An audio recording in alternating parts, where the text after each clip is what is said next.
Hi, everyone. This is Braden Bell, the host of the Parent Teacher Conference podcast. I'm returning with part 2 of my conversation with Dr. Eileen Kennedy-Moore. If you haven't heard part 1 yet, I would strongly encourage it because honestly, the entire interview with her was just so wonderful. But here is part 2. My guest today is Dr. Eileen Kennedy-Moore, PhD. Dr. Kennedy-Moore is an internationally published author, psychologist, and mother of 4.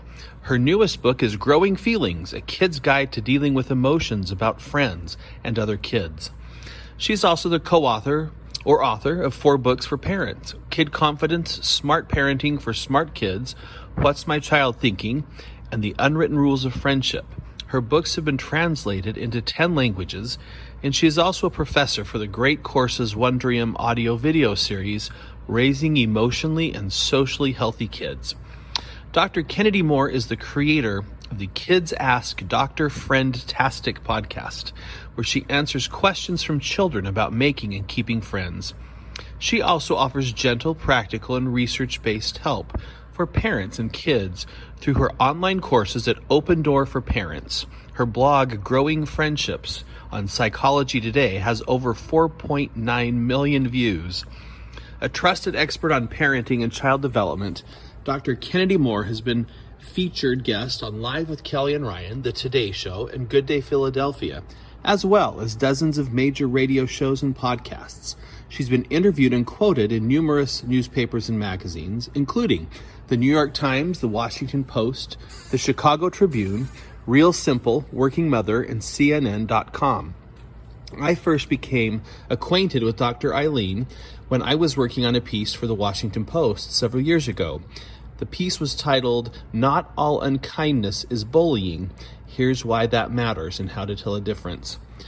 I was looking for some authoritative support of a particular point, and I found her and became a big fan of her work.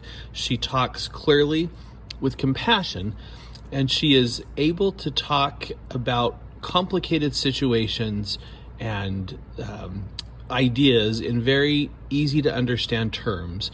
You'll hear also she's very warm and very anxious to help people live their best lives. And living one's best life for a child, of course, involves friends, since friends occupy such a huge part of the energy that goes into being a kid today. So I'm delighted to have her today, appreciate her time, and I'm excited for you to hear her. So without any further ado, Dr. Eileen Kennedy-Moore, welcome to the Parent Teacher Podcast. So this is a difficult question to conceptualize maybe, but you spoke really wonderfully, and I'm so glad people heard the definition of bullying, because it's like we have grade inflation. I feel like sometimes we have bullying inflation, and that we use that term to cover meanness. I talk about ordinary meanness. Yeah. Right.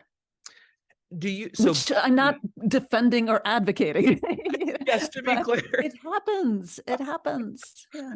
I do think that is important to understand is when we talk about this, no one is saying it's okay to be mean, but we are saying that's going to be when you have an immature being interacting with other immature beings. Exactly. It's simply going to happen.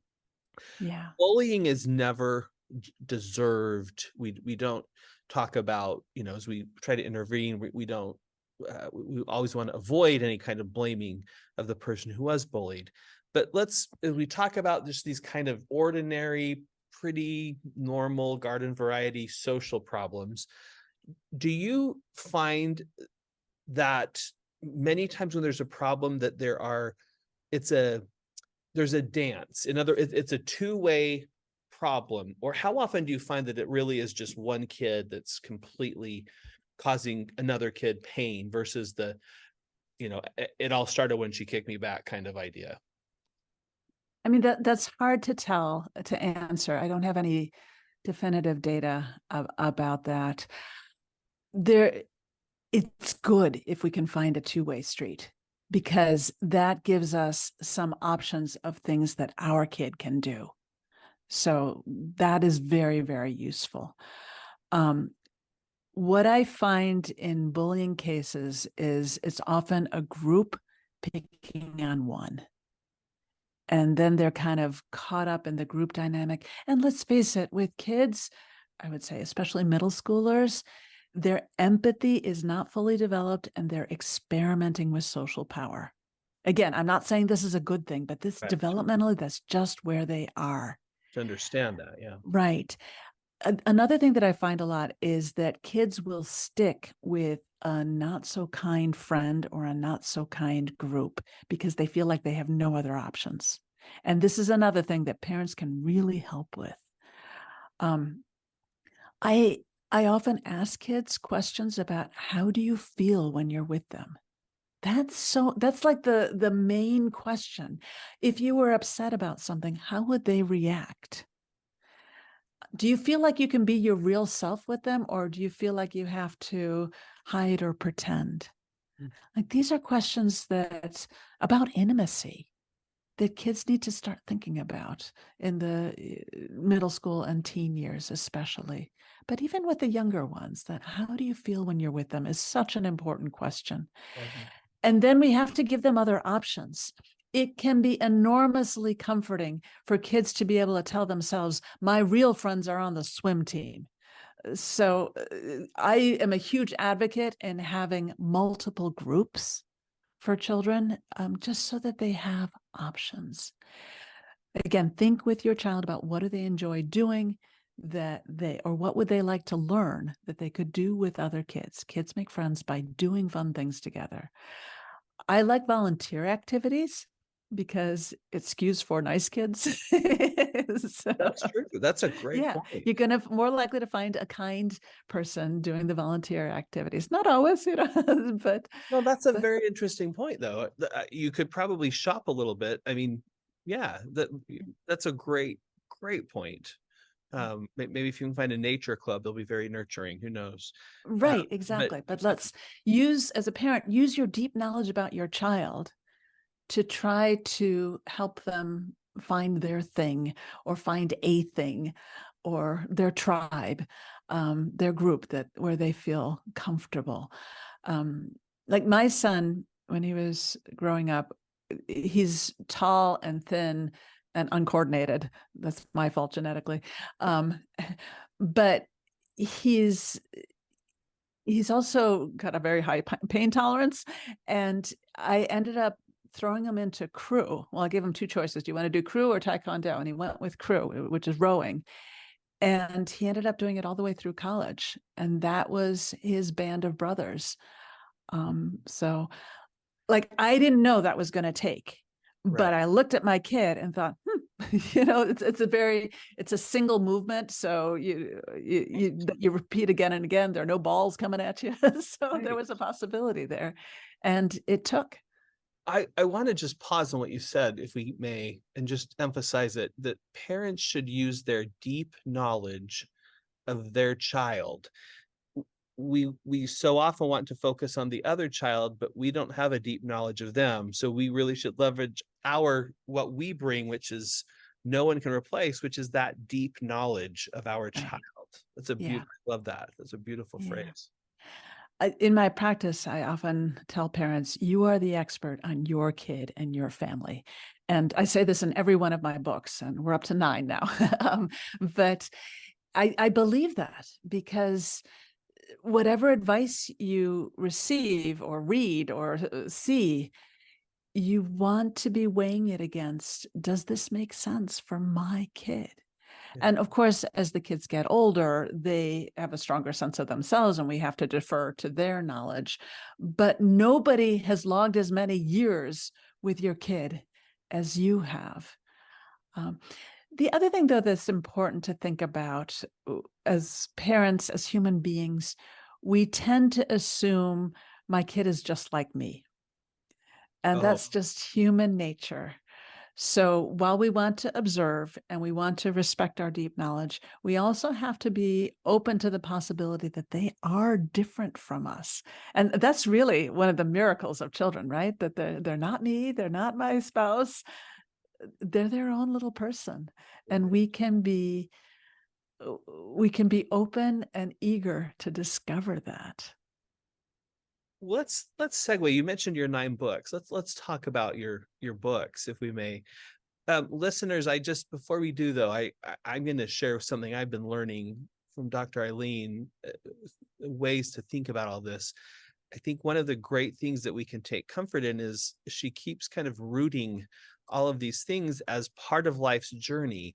The things they learn now, the struggles they have now about friendship, the things they learn, that is actually not just some kind of terrible detour on their path. That is actually going to help them position so they can deal with relationships for the rest of their lives. So these are not blips or tragedies. This is the road, and it's getting them ready for future relationships. So it's okay. We're certainly going to feel worried and stressed sometimes on their behalf, but we can sit back and confident in the knowledge that this is actually going to help shape them for the rest of their lives. And I find that to be a really comforting and beautiful thought. So I love And one of the most important ways that we as parents influence our kids is by the narratives we help them create about their experiences. So I had a family once in my practice, where the kid was bullied the previous year, and definitely bullied, like a group of kids targeting him. It was not good. But they got help from the school and things settled down. But the mom was still, very on edge about kind of scanning the environment for, is it going to happen again? And so I told her that what we could do is construct a narrative that allowed the kid and her to move forward. And the narrative I suggested was something like this: I am so sorry that this happened to you. This was not right that they treated you like that. And at the same time, it's really good to know, even at your age, that you are the kind of person who can face a difficult situation, get the help that you need, and move forward. I wish it hadn't happened, but wow, you're a pretty incredible kid to be able to get through this. And I don't know how you're going to use this knowledge, and maybe you'll be extra empathic to somebody else who's been bullied, or maybe you'll just draw on this strength that you got through that, so you can get through pretty much anything. What a beautiful, empowering way to put that. That acknowledges the pain, but it doesn't lock them in the pain. It exactly gives them a release. It's beautiful. Yeah. And just generally, I often suggest that parents be biased biographers for our kids. And we do this by focusing on those times when they struggled and then triumphed. I remember when you were first learning to ride your bike and you fell and you fell and you fell, and now look at you zipping around. I remember when you were first learning to swim and you were afraid to put your face in the water, and now look at you, you're a fish. So in those moments when they're struggling, it is so hard for kids to remember their strength, but we can. Right. And we really, that is a critical role a parent has. A child cannot do that themselves usually, but that is something we bring that is irreplaceable. I don't think anyone else can do quite what we can do with that. Right. Because we've been there. Yeah. That deep knowledge. Yeah. Right. Yeah. So you can tell already just so far what a wonderful, wise, and empathetic and skillful clinician Dr. Eileen is. As she mentioned, she has written 9 books. The most recent I find to be really interesting. They're actually all really quite interesting, but the most recent one is called Feelings About Friends. Yeah. Growing Feelings. Yeah. Growing Feelings. Kind of it's called Growing Feelings, but it is kind of a focus about feelings about friends. So it's not just friendship tips. And we've really, I think, kind of come at this already, but why did you specifically decide to write about that particular topic, feelings about friends? Well, children's biggest feelings are often about their friends. And the first book for kids, Growing Friendships, talks about all the skills, and that's great. But we know, for example, from marital research that a lot of times people will absolutely know good communication skills and what they should do, and then they get mad and they don't want to do any of it. So the feelings, how kids handle those feelings that come up in any relationship has a big impact on whether that relationship is going to continue or grow closer or fade away or fall apart immediately. So this is fundamental. And a lot of the advice that kids get about feelings is pretty generic. Things like take deep breaths. I mean, that's good as far as it goes, but I've had more than a few kids come into my practice and say, I hate breathing. And really what they're saying, they don't hate breathing, but they hate being asked to sit still and breathe calmly. So that's not the right strategy for everybody. You know, that kid could probably do better with moving in order to calm down. But there's more to handling emotions than just calming down. And that doesn't say anything about the interpersonal, the social aspect of it, of there's another person there involved. And another advice that is very common is punch pillows. No, don't do that. There is not a shred of empirical evidence that punching pillows helps at all. In fact, if you act aggressively, it rehearses and intensifies negative feelings. That is not a good option. So what Chris McLaughlin, my co-author, and I do in Growing Feelings is we introduce the idea of a feelings story. So it starts with an event. Let's say my friend didn't call me back. And that event immediately leads to thoughts about the meaning of that event, the significance of it. What does it say about her? What does it say about me? What does it say about our friendship? And then those thoughts like, oh, she must hate me, are going to lead to feelings. And so maybe I feel hurt, maybe I feel angry, maybe I feel resentful. Those feelings prime action. So now we're crossing the line between the internal events to the external events with what we do. So I might send her 87 texts saying, why are you mad at me? Why do you hate me? And our actions are going to trigger reactions from the friend, like dump me like a hot potato or, yell back or whatever it is. And that reaction can set the whole cycle moving again. Now, the beauty of the feeling story is that each of these areas are points of intervention. So starting with the event, if we know this friend is really bad at responding to texts, maybe we're not going to do it. Or we might just think about it differently at the thinking level of, yeah, she's always bad at responding, or maybe she's busy, or we can think of, I like to call it the maybe game, where we think of reasons other than deliberate meanness why she might be doing what she's doing. Maybe she got in trouble and her parents confiscated her phone. Maybe she forgot to charge it again. Maybe she's busy with something. So there are a lot of reasons besides deliberate meanness. And that can lower our anger when we can think of those different maybes. At the level of feelings, we talk about opposite feelings. So these don't erase the hurt or the anger, but we can dig within ourselves to find maybe acceptance or compassion. Ooh. And that's going to balance out the anger and kind of soften it. And then we can make a decision about, so what are we going to do? Dumping her with mean texts is not going to get the response that we want. So we want to anticipate her reaction. This is a really hard thing to do. Right, like babies just cry, that's it. And they're not thinking about how anybody's going to respond. But as we get older, we want to think about what is the response that I want and what kind of communication is most likely to get that. Maybe none. Maybe I'll just talk to her tomorrow. Or maybe I'll send one text saying, hey, you must be busy. If you're free, I'll be around until whatever time. So there are different things. And when I see her, I'm going to be friendly instead of just, why didn't you do that? You're always doing that. That's not going to get the response that I want.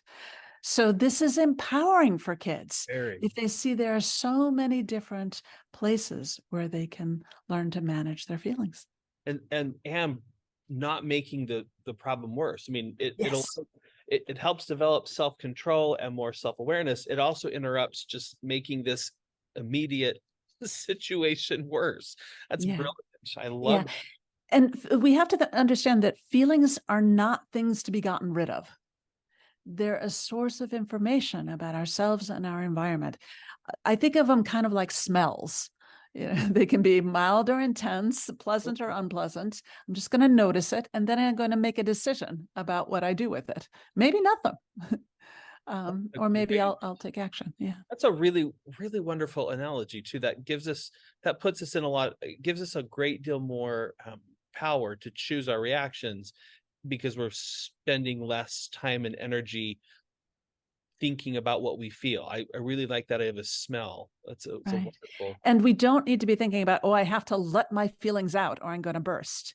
Yeah. My very first book was for mental health professionals. It has 47 pages of references. Last time I did that. But there is no research that just barfing out our emotions is going to do anything good. We need to make thoughtful choices about what we express, how we express, to whom we express it, when we express it. And that's empowering. So often I've seen people vent, or I have myself, and it doesn't actually vent. I mean, it just ends up, it seems like it exacerbates, it multiplies the feelings, but it doesn't usually just make them go away. So Right. it's compelling to know that. Right. We really want to interweave the thoughts and the feelings, like take those feelings seriously, but think about them also, and to interweave those two. And we question our assumptions, Right. and we think about, how do I want to move forward? And we have to be kind to ourselves also about, right now I'm feeling whatever it is. This is also wonderful. Can you talk to us about, there's so many different kinds of feelings one might have about friends. How about feeling shy, for example, or anxious around friends or other kids? Yeah, so that's one of the most common ones. And I get very normal, right? Who doesn't feel a little like, oh, I don't know, when we go into a new situation? The most important thing that I wish people knew about anxiety is that you got to stay in the water to get used to it. In my practice, I often draw a picture of a pool and a kid in the middle of it, and I ask, what happens when you first jump into a pool? And usually the reaction is, oh my gosh, it's freezing. What happens if you stay in the water? Does the water temperature change? No, what changes is our perception of it. We get used to the water. But the corollary to that is that no amount of standing at the edge of the pool is going to get you used to the water. So no amount of avoiding contact with other people is going to get you used to the water. And unfortunately, there's a lot of stuff out there. Oh, that's triggering for me. I should avoid it. And I'm like, no, don't. If you want to go in toe by toe, that's fine. I'm definitely a toe by toe person myself, but you got to get in the water and stay there. So for a shy kid, I would be focusing on, going through I would be focusing on what do they like to do that they could do with other people. And another thing that tends to get in the way is what I call the magnet myth of friendship. And this is the belief that I have to be so amazing and wonderful that I draw friends to me the way a magnet attracts metal. No, you don't. And in fact, if you are looking for that, wow, you're amazing reaction, you are not looking for friends, you are looking for fans. And the problem is your peers do not want to be your fan. So friendship is fundamentally a relationship between equals. We want to think about, what do you like doing that you could do with other people? What do you have in common with other people? If you don't have anything in common with that person, you're not going to become friends. So find those people. Another good thing to do is, especially with like middle school and older, the conversation becomes more a part of the friendship than just kicking a ball around. Although kicking a ball around is good. And luckily, A lot of social interaction is pretty formulaic, which is great. And people put down small talk. I love small talk. It's a signal that I like you, and it's an opening to let's deepen our friendship, or just kindness. It's just so we can start with teaching kids about greetings. How do you do a friendly greeting? A lot of times, shy kids will look down, look away. They're focused on their own discomfort, but the message that they're putting out there is, I don't like you. I don't want anything to do with you. Now, if you have a kid who's really resistant to working on this, I tell kids, just count. The next time you're at school, count how many greetings you hear. And it's bazillion, right? Because that's what people do. So the unexpected behavior is not greeting someone. But then we might have to teach them the specific ways to do a friendly greeting. It starts with eye contact, or if that's uncomfortable for your child, have them look the other person in the forehead, right between the eyebrows. From a little bit of a distance, you can't tell the difference. So look them in the eyes or the forehead, and then you smile to show you're happy to see them. Then you say hi, and if you can, you say the person's name. So a lot of kids don't even know anybody's names. Well, pay attention, because we're going to work on this. See how many names you can learn tomorrow. So this is the first couple of seconds of interaction, but it matters. Another thing that a good formula that people have found useful is what I call the great plus one fact formula. So a lot of times people will ask, how are you? Or how was your weekend? And that's a great thing to do. Asking how and what questions are very useful to get more elaborate answers out of people, and to show interest in them. So asking interested questions, giving a compliment, those are nice ways to initiate. But we also need to know how to answer when somebody asks us, how was your weekend? And the answer is great plus one fact. Great expresses enthusiasm. And some of my clients will say, well, do I have to say great? Can't I just say good or fine? It's like, try for great, because usually these kids are low on enthusiasm. So just overshoot a little bit, and let's see how it goes. And this is cultural. Right. American cultures more than others values enthusiasm. So we got to try that. And then for the one fact, what you want to do is share one fact that creates an image in the listener's mind. So, how was your weekend? Great. My grandmother came over and we made snickerdoodles. Fantastic. I can picture that. So the great plus one fact creates a picture in the listener's mind, and that can lead to further conversations about, oh, is that your favorite kind of cookie? Or what other kinds of cookies have you made with her? And we can go from there. Did you eat them all? Do you have any left? So you're giving them some options, some openings. Exactly. You're making it easier for them to respond. Yeah, I love that. Yeah. How's soccer? Great. My team has lost all the games, but we have really good snacks. Oh, what are the snacks? I want to know.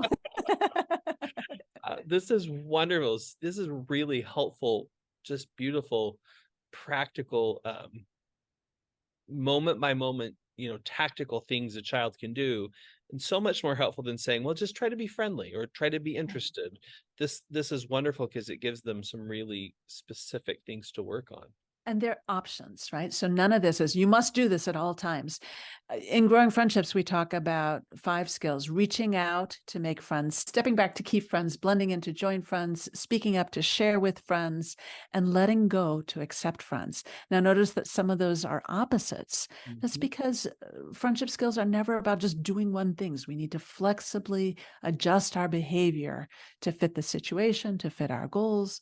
And we want options. That's the whole thing, is give kids options, because sometimes, for instance, when they have a meltdown, they don't feel like they have any other options. They just feel trapped, and we can teach them that. You have been so generous with your time. Listeners, she's actually been even more generous because I had a little late start today. So Dr. Eileen has been standing by with us for quite some time now. Do you have time for just 2 more emotions, Dr. Sure. Because I think these are big ones. How about feeling jealous and feeling anger? Because those Those are pretty big ones, I think, for most. Absolutely. Absolutely. So jealousy happens when a friend has another friend, and we feel that that threatens our relationship. And there are two things that are definitely not going to work. One is to try to squeeze the friend like an octopus and just keep them tightly to us. That pretty much guarantees that they're going to leave. Another thing that I see a lot is kids trying to divide the friend. Okay, so you get her on Mondays and Tuesdays, and I'll get her on Thursdays and Fridays. On Wednesday, I don't know. Not a good idea. It's not a custody battle here. It's going to fall apart. It's going to be resentment. And it's also leading to what I call a keeping score mindset. That doesn't belong in a friendship. Friendships are about caring, not about keeping score. And if you're looking for unfairness, you're going to find it. So what can we do? Probably the one option that could really settle things down is to make an effort to befriend the other friend. If your friend likes that kid, chances are you're going to like them too. So really put in the effort to be kind and get to know that other person. That's hard because we wish that friend would disappear and things would go back to the way they were, but they're not. So what can you do? This is an incredibly generous thing to do. And it could make things a lot better. And you might even end up with a new friend. Doesn't always work though, because the other friend may not be interested in you and they might be just as jealous of you as you are of them. So another option is to expand the triangle. Friendship threesomes are challenging because if you think of a triangle with the friends at each corner, the lines connecting them, it is very difficult to keep every single line exactly the same at every single moment. So often, if we just expand the triangle by adding in a fourth or even a fifth friend, it just lowers the tension. And now we've got a group, and that can be lovely. So that is often what I recommend with those. Oh, and then you asked about anger. Anger, yeah. Yeah. So this is a hard one, right? Because when we're angry, it's so tempting to just lash out and hurt them as much as they've hurt us. But if we stop and think for a second, there is zero possibility that lashing out and being nasty to someone is going to make them say, oh, I see the error of my ways. Now I'm going to respond to you with kindness. Not going to happen. Not going to happen. So, and the principle that I teach kids in my practice is the louder you yell, the harder it is for people to hear you. And I ask them to explain that to me. What does that mean? Can't they hear you better if you're louder? And the answer is no, because they don't want to listen. So this is really important, to not be lashing out. Take a break, calm yourself down, maybe talk it over with a parent. Be careful about talking it over with another friend, because that can expand the conflict. It was two people and now everybody's taking sides and it's like 8 against 12 and very ugly. So think it through, but just dissing the friend it's not kind, and it's definitely not helpful. We want to think about, well, I'll tell you one formula that I like a lot. It's called soft criticism. And this is probably the best thing that I've ever invented, because it works, and it works with kids and their friends, and it works with parents and their kids, and it works with spouses or coworkers or whoever. So the normal response when we are criticized is to defend. Well, it's not my fault, and you do it too, and they do it worse, etc. That's human nature. The soft criticism is designed to get around that normal defensiveness. And we start by giving an excuse. So the excuse might be something like, I know you didn't mean to, you probably didn't realize, I get that you had a lot going on. The beauty of the excuse is that in order to come up with an excuse, we have to stop for a second, imagine things from the other person's perspective, which raises our empathy, lowers our anger. Great place to start. Also, just practically, if we give an excuse, they don't have to come up with one, and we can just skip that part. So you Right. give an excuse. And then the second step is you describe the problem. And here the phrase you want to use is when you, bad behavior, bad outcome. So let's do an example. You probably didn't realize that that was something I told you in confidence, that I didn't want anyone else to know. And when you told Margaret and she blabbed it to everybody, I felt really hurt and even kind of betrayed. Okay, but we can't leave them there.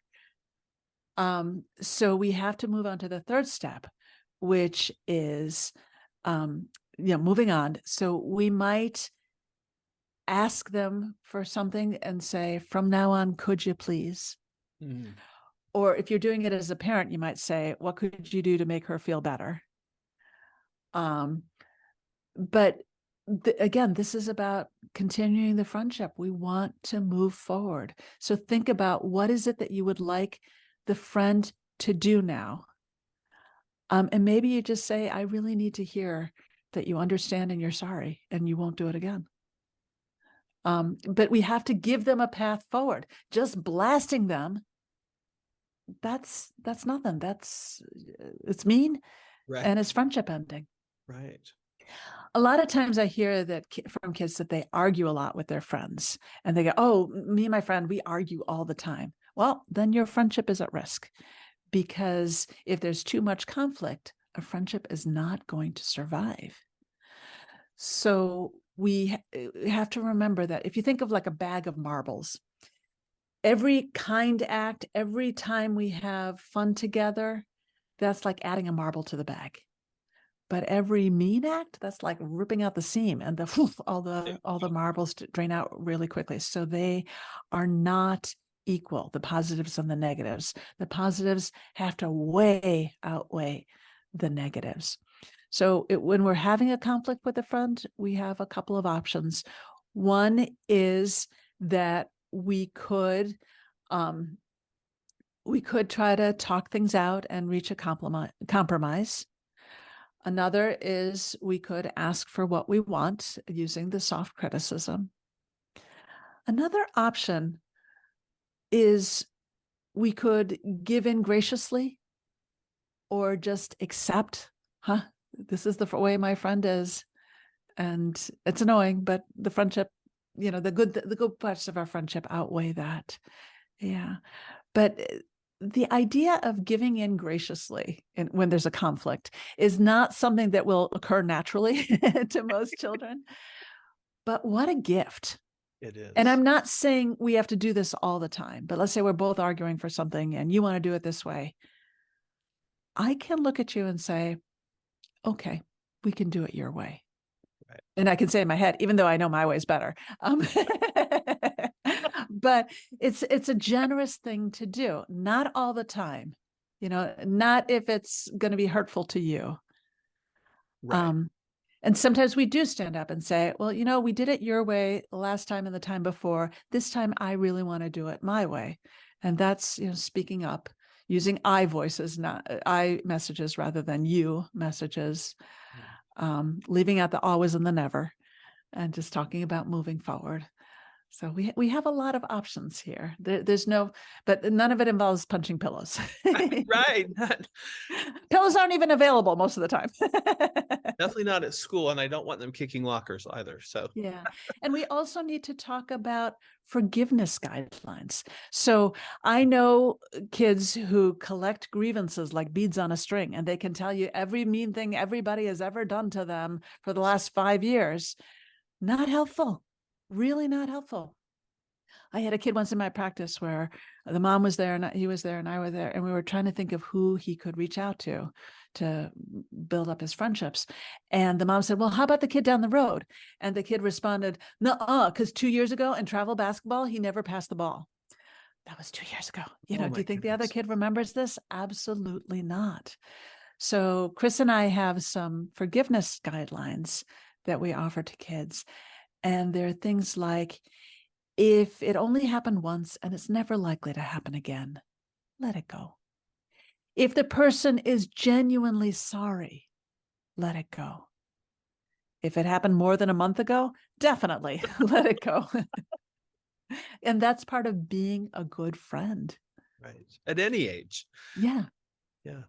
Dr. Eileen Kennedy-Moore, thank you so much for your generosity of your time, but also your generosity with your experience and with your knowledge, your wisdom, and all of these wonderful things. The book, parents, which I know you're going to want to get, is called It's Growing Feelings, a kid's guide to dealing with emotions about friends and other kids. And the one that came before is Growing Friendships, a kid's guide to making and keeping friends. And the podcast is Kids Ask Dr. Friendtastic. You can see my Substack email. They get sent directly to your email, or it's on all the podcasts or at drfriendtastic.com. Everyone, again, I just would really encourage you to make use of these resources. It's pretty uncommon to be able to have someone answer questions like this for you, someone with this much experience. So it has been a delight to be able to talk with you, and we've known each other online for a while, and to finally get face to face. So thank you My so much. pleasure. Wonderful. Everyone else, I hope you have a wonderful day. This is now the third podcast we've done, and so I hope you may now be able to take a moment and give us a rating on the podcast platform of your choice. Thank you so much for tuning in, and until next time, happy parenting. You have got this.